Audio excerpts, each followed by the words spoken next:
There's a card in your glove box, or a screen in an app you haven't opened in months, proof of insurance. You pay for it every single month, you almost never think about it, and in 49 states, you cannot legally register a car without it. Now here's the strange part. For roughly the first 30 years of the automobile in America, from the 1890s until January 1st, 1927, not one state in the Union required a driver to carry a single dollar of it. Not one. And yet those were some of the deadliest years American streets have ever seen. So what actually happened if a car hit you in 1912? Who paid the doctor? Who fed your children while your leg healed? Could you even sue? And if you sued and you won, what happened if the man who hit you simply didn't have the money? The answer to that last question is the reason that card is in your glove box. Because the fight over it didn't just build an industry. It rewired how Americans think about risk, about blame, and about what a stranger owes you when he ruins your life by accident. Permanently. Here's what goes into this story. A real estate man stepping off a streetcar in Manhattan, a 25-foot monument in downtown Baltimore built to honor dead children, a Cincinnati lawyer with an unforgettable name who came within one ballot measure of capping every car in the city at 25 miles an hour, a governor who happened to be the most successful car dealer on the planet, and a legal idea taken seriously by serious people that insuring yourself against your own carelessness was immoral. Let me take you back to the beginning. Imagine you're a shopkeeper in Philadelphia in 1885. You step off the curb without looking because there is nothing to look for. The street outside your door is not a road in the way you think of a road. It's a public room. Children play in it. Vendors park handcarts in it. People cross it wherever they please, at whatever angle they please. And the fastest thing moving through it is a horse pulling several hundred pounds of wagon at maybe 8 miles an hour. Collisions happen. Of course they happen. A wheel clips a woman's skirt, someone breaks a wrist, but the physics are forgiving. You get up, you swear at the driver, you go home. And when someone was seriously hurt, the law had an answer and it had been sitting in place for centuries. You sued. Here's how that worked in plain language. American courts inherited a body of English law called tort law. A tort is simply a wrongful act that injures someone outside of any contract. The core of it was negligence. The idea that you owe other people a duty to behave with reasonable care, and if you fail and your failure hurts them, you owe them money. Simple. Elegant even. You did the harm, you pay for the harm. But look closely at that last part, because everything that follows in this story lives inside it. You pay for the harm. You. Personally. Out of your own pocket. A court judgment is a piece of paper. It says a specific human being owes you a specific amount of money. What it does not do, what it has never done, is create money that doesn't exist. If the man who broke your leg owns a set of tools, 2 suits, and $11, then a jury can award you $5,000, and you will walk out of that courthouse with a beautiful piece of paper and $11. Lawyers had a phrase for a defendant like that. They said he was judgment-proof. For most of the 19th century, this was a manageable problem because most people who could hurt you badly were businesses, railroads, factories, streetcar companies, institutions with buildings and bank accounts and something to take. If a locomotive maimed you, there was somebody solvent standing behind it. Then a machine arrived that put the destructive power of a locomotive into the hands of a man who might not own his own house, and that's where the trouble began. The first automobiles in America were rich men's toys, loud and unreliable and genuinely alarming to horses. There were fewer than 100 of them in the entire country in the late 1890s. And almost immediately, one of those rich men had a thought that nobody had needed to have before. In 1897, a man named Gilbert Loomis of Westfield, Massachusetts, bought a liability policy for the automobile he had built himself. There was no such thing as a car insurance company, so the policy came out of the world of horses and carriages, adapted for a machine. It gave him about $1,000 of protection. The following year, in Buffalo, New York, a physician named Truman Martin bought a policy covering $5,000 of liability for a premium of roughly $12 a year. Sit with those numbers for a moment. $12 in 1898 is somewhere in the neighborhood of $450 today, a real expense but not a crushing one, and $5,000 of coverage was enormous. That was more than most American families earned in 5 years. Truman Martin bought himself a very comfortable shield. But here's the detail most people overlook, and it's the hinge the entire story turns on. That policy did not exist to help the person Dr. Martin might hit. It existed to protect Dr. Martin. Liability insurance was, and to this day fundamentally still is, asset protection. It stands between a wealthy man and the possibility of losing his house because of a bad afternoon. If you happened to be the person he ran over, you benefited, but only by accident, and only if he had chosen to buy it, and in 1898 essentially nobody had. Which brings us to the evening of September 13th, 1899, at the corner of West 74th Street and Central Park West in Manhattan. Henry Hale Bliss, a New York real estate dealer, stepped down from a southbound streetcar. He turned back to offer his hand to a woman getting off behind him, and an electric taxicab, driven by a man named Arthur Smith, carrying a passenger named Dr. David Orr Edson, the son of a former mayor of New York, came through the gap and ran him down. The wheels went over his head and chest. He was carried to Roosevelt Hospital. He died the next morning. The New York Times ran it the next day. Henry Bliss became the first person in the United States known to have been killed by an automobile. Arthur Smith was arrested and charged with manslaughter. And then Arthur Smith was acquitted, not because of a technicality, not because he ran. The finding was that he had acted without malice and without negligence. He later explained that a large truck had been blocking the right side of the avenue, forcing him to drive closer to the streetcar than he otherwise would have. A man was dead, and the legal system looked at the whole scene and concluded that nobody had done anything wrong. Remember Arthur Smith. We're going to come back to him at the end, and he's going to mean something completely different by then. Because think about what that verdict actually established. If no one was at fault, no one owed anything. There was no compensation, no fund, no mechanism, nothing. The Bliss family absorbed the entire loss. That wasn't a scandal or a failure. That was the system working exactly as designed. For about 9 more years, this remained a curiosity. Rich men's machines, occasional tragedies, a legal framework that shrugged. Then, in 1908, Henry Ford put the Model T on the market. The Model T did something no piece of legislation could have done. It took a machine capable of killing a human being instantly and put it within reach of a schoolteacher, a farmer, a foreman. Ownership stopped being a marker of wealth, and with that, the average American driver stopped being someone with assets worth suing for. The country had just handed lethal force to millions of people who were, in the eyes of a court, judgment-proof. Nobody planned for what came next. The numbers tell you the shape of it. In 1913, according to figures compiled by the National Safety Council, motor vehicles killed roughly 4,200 people in the United States. By the middle of the 1920s, that figure had passed 20,000 a year. Multiply that by 5 in about 12 years.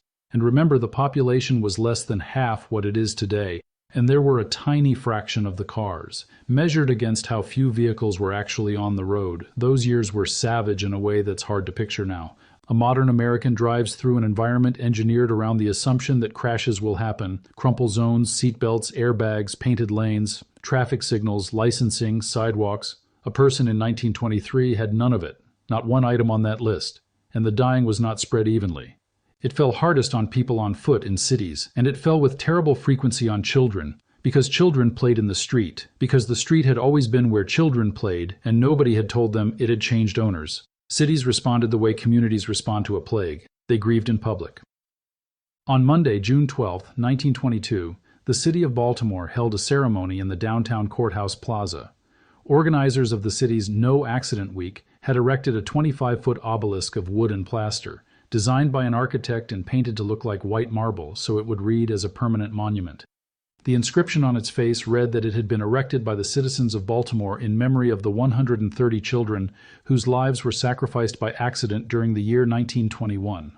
130 children, one city, one year.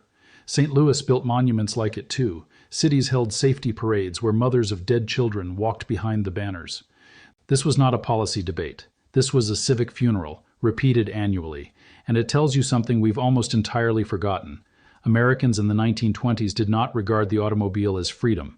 Many of them regarded it as an invasion. The historian Peter Norton at the University of Virginia documented this mood in detail in his book, Fighting Traffic. His account is that in the early 1920s, the car and its driver were widely seen as intruders, that the street was public property being seized by a minority of wealthy machine owners at the cost of everyone else's safety.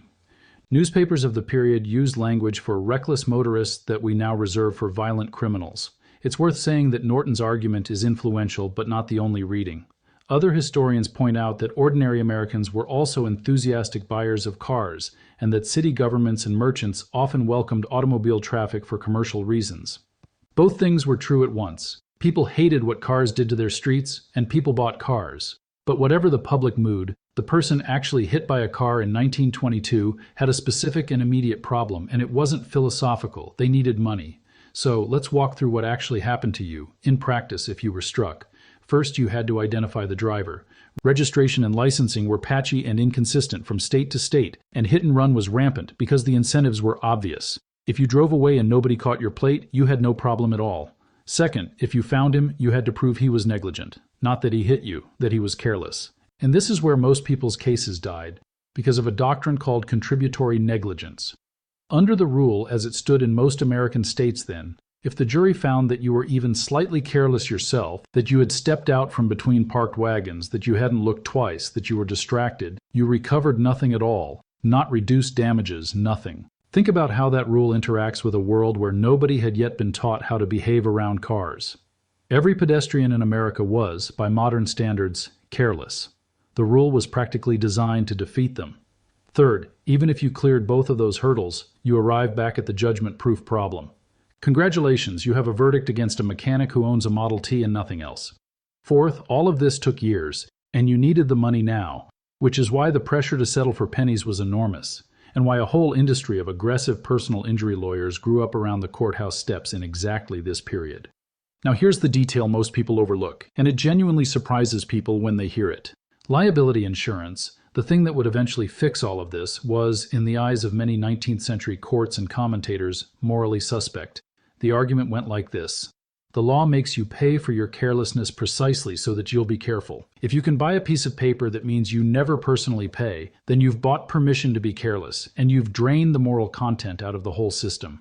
Legal scholars, including Kenneth Abraham in his History of Insurance and Tort Law, have traced how the courts moved from that suspicion toward acceptance over the course of decades. Meaning, the reason it took so long to make insurance mandatory isn't only that insurers resisted, or that drivers resisted. Part of it is that a lot of thoughtful people believed insurance itself was the problem. Meanwhile, judges who wanted to help victims were forced to get creative. Courts in a number of states developed something called the family purpose doctrine, which held that if the head of a household kept a car for the general use of the family, he could be held liable when his son or daughter crashed it. It was a legal workaround with an obvious purpose, to reach past the broke teenager to the parent who actually had a bank account. That is what a system looks like when it knows it's broken and can't admit it yet. And that's when Americans tried something far more direct and got crushed for it.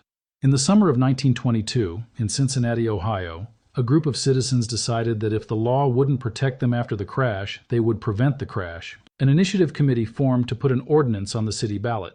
Its proposal was simple and radical. Every automobile operating inside Cincinnati city limits would be required to carry a mechanical speed governor, a device that physically prevents an engine from pushing a car past a set speed. Their number was 25 miles an hour. The committee was chaired by an attorney named Eli Frankenstein. His committee included a railroad employee, a railroad auditor, a rubber company president, and a letter carrier from the post office. Not radicals, not a political machine, a lawyer, and some working men who had watched their city bury people. They gathered 42,000 signatures. In a city of roughly 400,000 people, that's more than one resident in 10 signing a petition, the kind of number that would make any modern campaign manager go pale. And then the other side woke up. Here is where I want to introduce the second man in this fight because he represents the argument that beat Frankenstein, though the two of them never faced each other across a table. His name was Charles Hayes, and he was president of the Chicago Motor Club. Hayes understood something about the Cincinnati referendum that made him genuinely afraid, and Peter Norton records his reasoning. Hayes saw that bad publicity around traffic deaths would eventually produce laws that hemmed in the automobile with restrictions the industry couldn't survive. And he saw the deeper danger in the speed governor specifically. If the public accepted the premise that speed itself was the danger, then the automobile's single greatest selling point, that it was faster than anything else, became its greatest liability. You cannot sell speed to people who have decided speed is what's killing their children. So the argument Hayes and men like him made was not, we don't care about the dead. It was a redefinition. The street, they argued, is a place for vehicles to run. Danger comes not from cars, but from a reckless minority of bad drivers, and from pedestrians who don't know where they belong. In Cincinnati, that argument arrived with money and organization behind it. Auto dealers formed a coalition and called the measure the most vicious ordinance any community had ever been asked to vote upon. The Cincinnati Automobile Dealers Association mailed a letter to every car owner in the city, with the plan that each owner would receive a copy signed by the dealer who had personally sold him his car. Roughly 2,200 donors, including large corporations, funded the opposition campaign, and the coalition that lined up against the speed governor was staggering in its breadth.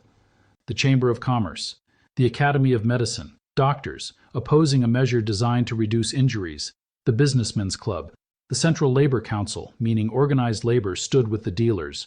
Realtors warned property values would collapse. Insurance executives warned rates would soar. The manager of the city's fall festival predicted nobody from out of town would ever drive into Cincinnati again. Frankenstein's committee had one line in reply, and it's the most human sentence in this entire story. They told voters this ordinance was a serious piece of business and that their vote might mean their life. On November 6, 1923, Cincinnati voted.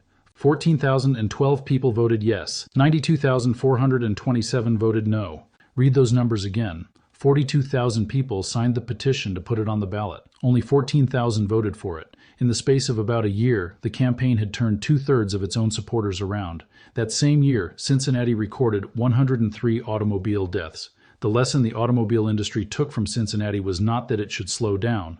The lesson was that organized, funded, coordinated persuasion worked, and that the safety debate could be won on framing rather than on engineering. In the years that followed came the campaign to redefine the street, the invention of the jaywalker as a figure of public ridicule, the push for traffic statutes that gave the roadway to vehicles, the driver's license as a way of separating the reckless few from the responsible many. And it worked. It worked so completely that today, when you read that Cincinnati almost capped its cars at 25 miles an hour, your first instinct is probably that the idea sounds absurd. Hold on to that instinct. We're coming back to it. So by the mid-1920s, here is where America stood. Cars were killing more than 20,000 people a year. The public's most direct attempt to slow them down had been beaten at the ballot box. The courts were still running a fault-based system that left enormous numbers of injured people with nothing. And insurance existed. Perfectly good insurance sold by real companies, but it protected drivers who had assets and chose to buy it, which meant it was least likely to be held by exactly the drivers who were most likely to leave you ruined. The insurance industry, understandably, liked this arrangement about as much as anyone likes a profitable status quo, which meant if anything was going to change, it would have to come from a state legislature, and one state was already quietly working on it. That state was Massachusetts, and it had been chewing on the problem for years before the rest of the country noticed. Back in 1919, the Massachusetts legislature had passed a resolve directing the state's attorney general and its commissioner of insurance to study two bills concerning security for people injured by automobiles. Nothing passed. In 1924, the General Court appointed a joint special legislative committee to survey the whole motor vehicle question, a body known afterward by the name of the state senator who led it, John W. Haggis, a newspaper publisher from Montague in the western part of the state. Committees like this usually produce a report that nobody reads. This one produced a law. But before we get to it, you need to understand that in 1925, two New England states solved the same problem in two completely different ways, and the difference between them explains almost everything about American car insurance today. Connecticut went first, with a statute known as Chapter 183 of its Public Acts of 1925. Connecticut's approach was called financial responsibility. If you were involved in a crash causing damage above a modest threshold, you then had to demonstrate that you could cover future damages through insurance, or a bond, or cash. If you couldn't, the state took your license. Notice the timing. Connecticut's law reaches you after the crash. It's a punishment and a filter, not a guarantee. If the man who hit you was broke on the day he hit you, Connecticut's law did precisely nothing for you. It only made sure he'd be a problem for somebody else. Massachusetts went the other way. Chapter 346 of the Acts of 1925 required something no American government had ever required: proof of liability insurance before you could register a car at all. Not after your first crash, before your first mile. The law was written in 1925 and took effect on January 1, 1927. On that morning, in one state, the entire relationship between driving and risk changed. If you wanted plates in Massachusetts, you brought a certificate showing bodily injury coverage of $5,000 for injuries to any one person and $10,000 for any one accident. No certificate, no registration, no car. Those limits are worth translating because they sound tiny and they weren't. $5,000 in 1927 is very roughly $90,000 in today's money. It's the difference between a family being wiped out by a hospital bill and a family being made whole. It's also, notably, less than a single serious injury costs now, which is why those minimums have had to climb ever since and why in most states they still haven't climbed enough. Here's a detail that's almost too good. The governor of Massachusetts through this entire period was a man named Alvin T. Fuller, and Alvin Fuller had made his fortune selling cars. He opened one of the first automobile dealerships in the state, sold Packards and later Cadillacs on the stretch of Boston's Commonwealth Avenue that became known as Automobile Row, and in 1920 his business was recognized as the most successful auto dealership in the world. He was among the wealthiest men in America. He served as governor from 1925 to 1929, which means the first compulsory automobile insurance law in the United States came into force in a state run by the country's most successful car salesman. The backlash came fast, and it was not stupid. Once the state required every driver to buy a product, the state also had to say what that product could cost. Rates became a political question, argued in public, decided by officials answerable to voters, which is a very different thing from a price set in a market. Massachusetts rates rose, and for decades afterward, every legislator in every other state who wanted to kill a compulsory insurance bill would point at Massachusetts and say, "Look what happened to their premiums." It's worth adding, in fairness, that insurance rates were climbing across the country in that era regardless, so Massachusetts was carrying blame for a national trend. And there was a second, uglier consequence. When you guarantee that there's a pot of money behind every collision, you also guarantee an incentive to manufacture collisions. Staged crashes, inflated injuries, and aggressive claim chasing followed the money into Massachusetts, and the state spent decades fighting a fraud problem that its own reform had helped create. So how many states rushed to copy the first compulsory insurance law in America? None. For 29 years, Massachusetts stood completely alone. New York didn't adopt compulsory insurance until 1956. North Carolina followed in 1957. Everyone else, if they did anything, copied Connecticut, the cheaper, weaker, after-the-fact model that let politicians say they'd acted without forcing anyone to buy anything. Which raises a question that a group of researchers at Columbia University decided to actually study. In 1932, the Committee to Study Compensation for Automobile Accidents delivered a report to the Columbia University Council for Research in the Social Sciences. The Dean of Columbia Law School, Young B. Smith, summarized its findings in the Columbia Law Review. What made it remarkable was that it didn't theorize. The committee went out and examined thousands of real accident cases, urban and rural, across the country, and asked a simple question: what actually happens to these people? The answer was that the fault system was failing on its own terms. Enormous numbers of injured people got nothing or nearly nothing, not because their injuries were minor, but because of who happened to hit them and what a jury made of their own carelessness. Compensation bore almost no relationship to how badly a person was hurt. It correlated instead with luck. So the committee proposed abandoning fault for automobile accidents altogether and replacing it with something modeled on workers' compensation, a system where you get paid for your losses automatically, without anyone having to prove who was to blame. The Yale scholar Fleming James later called that study probably the most significant contribution to the study of injury law to appear in the 20th century, and America ignored it for nearly 40 years. The idea came back in 1965 when two law professors, Robert Keaton and Jeffrey O'Connell, published a book called Basic Protection for the Traffic Victim, reviving the no-fault argument for a new generation. This time it landed. Massachusetts, the state that had started all of this, became the first to enact a no-fault automobile insurance law, effective at the start of 1971. Roughly a dozen states followed. Then the movement stalled, and several states that adopted it later repealed it, because no-fault turned out to be more expensive and more litigated than its supporters promised. Scholars including Nora Freeman Engstrom at Stanford have written about that disappointment in detail. The road not taken turned out to have potholes too. When you zoom out, the thing that actually changed in the 20th century wasn't insurance. It was a decision about what kind of problem death on the road is. For a brief window in the 1920s, Americans treated it as a question of speed and design, a hazard you eliminate by making the machine less dangerous. That's what the Cincinnati ballot measure was. That's what those monuments in Baltimore were arguing for. And that argument lost decisively at the polls and in the culture. What replaced it was a different answer. Crashes are an unavoidable cost of a transportation system we've decided we want, so the job is not to prevent them, but to make sure someone can pay for them. Not safety. Solvency. That is the philosophy inside your glovebox card, and once you see it, you can't unsee it.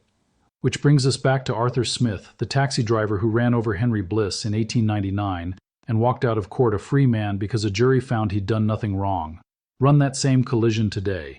Same intersection, same blocked lane, same terrible luck. Arthur Smith still probably doesn't go to prison, but within an hour there's a claim number, and within a year the Bliss family has been paid by a company that never met either man out of a pool of money assembled from millions of drivers who will never be in a crash at all. We didn't solve the problem of blame, we solved the problem of payment, and then we quietly agreed to stop asking the harder question. And remember Eli Frankenstein and his speed governors, the idea that sounded absurd 20 minutes ago? Every car you can buy today can go roughly twice the speed of any road you're legally allowed to drive it on. That's not an accident of engineering, it's a choice, and it's the choice Cincinnati voted for in 1923. But the idea never actually died. The European Union has been phasing an intelligent speed assistance technology on new vehicles, systems that read the posted limit and push back when you exceed it. 100 years later, a version of Frankenstein's ordinance is quietly being installed in cars without a single ballot. Here's where it leaves you. 49 states now require some form of liability coverage. New Hampshire still doesn't. Virginia lets you pay a fee instead of buying a policy, which buys you nothing but permission. And by the estimates of the Insurance Research Council, something in the neighborhood of 1 in 7 American drivers is on the road uninsured right now, which means the judgment-proof driver, the whole reason this system exists, never went away. We just gave up on catching him and started insuring ourselves against him instead. That's what uninsured motorist coverage on your policy is. It's a line item where you pay to protect yourself from a failure the law promised to fix a century ago. Whether that was better or worse depends entirely on what you value. If you value certainty, knowing that if a stranger destroys your body, the money will be there, then the system built between 1925 and 1971 is one of the quiet triumphs of American government, and it saved more families from ruin than almost any program you could name. If you value accountability, the old idea that a person who does harm should personally feel the weight of it, then what we built is a machine for converting responsibility into a monthly bill, and the man who hits you now barely notices. And underneath it sits a question nobody has ever really settled. When you're hurt, somebody has to decide what your injury is worth. Is that a jury of your neighbors, a legislature you can vote out, or an actuary you will never meet, working from a table you will never see? Right now, mostly, it's the actuary. If you found this useful, if you like knowing why the ordinary objects in your life are shaped the way they are, this channel is built for you. We go deep on the hidden systems that shape your world, the laws, the accidents, and the forgotten arguments that decided how everything actually works. Subscribe and you'll never look at a piece of paperwork the same way again. Next time, the reason your city has sidewalks in some neighborhoods and not others, and the government maps that decided it decades before you were born.